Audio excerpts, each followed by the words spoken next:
Hello everybody, Beats here from InnovativeWorksMedia, and today I'm going to give you a Cinema 4D tutorial. It's going to be a MoGraph tutorial on how to make spinning text or optic zoops intro in Cinema 4D. I'm going to show you what it looks like first.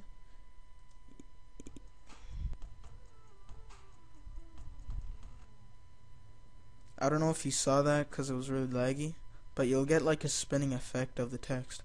So the first thing you're going to want to do is you're going to want to open Cinema 4D. I'll open a new file and then go to MoGraph at the top and then select text object. With text object there, you're going to type in whatever you want. I'm going to type in works. I'm going to click my font to change my font. You could use a lot of fonts, but like you might want to use a thick one. I'm going to use works. Batman Forever. It's in the Strats GFX pack. And then with that, I'm just gonna change the spacing so when it spins, you might not want anything to you don't want the words to overlap each other. So I'm just gonna rotate it so I could see it and just move it over quickly. And then after you have that, you're going to press materials, file, new material, and then I'm going to select a bluish color. You could do whatever you want. You could be creative.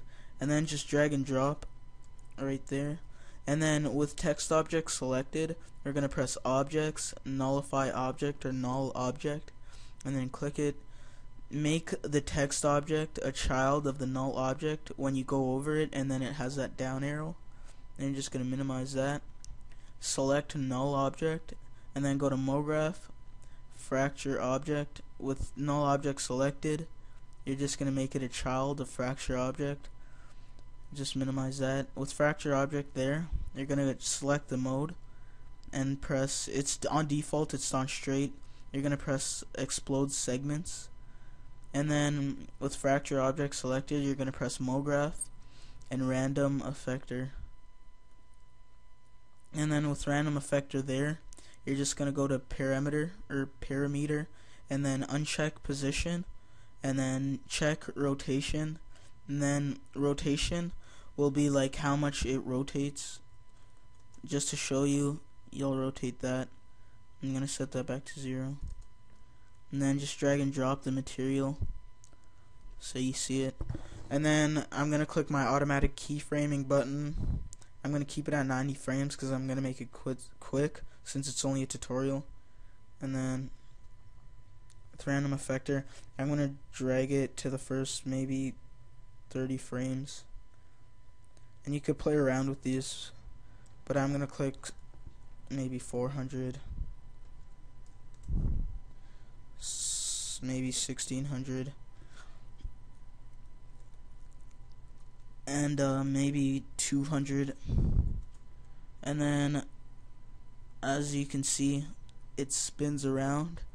To make it look a lot better, you may want to thicken it. You may want to thicken your text or something, but yeah.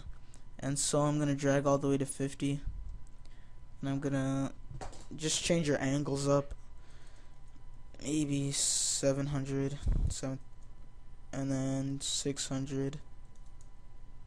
And then 5,000, and then you see how it makes that spinning.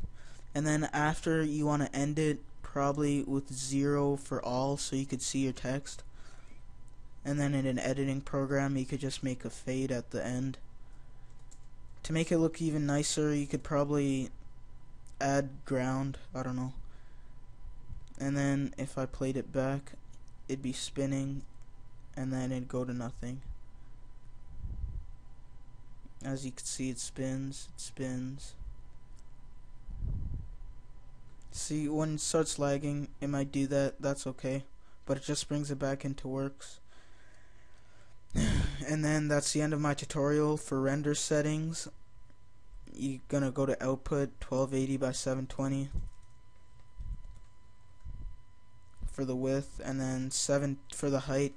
You're gonna put 720.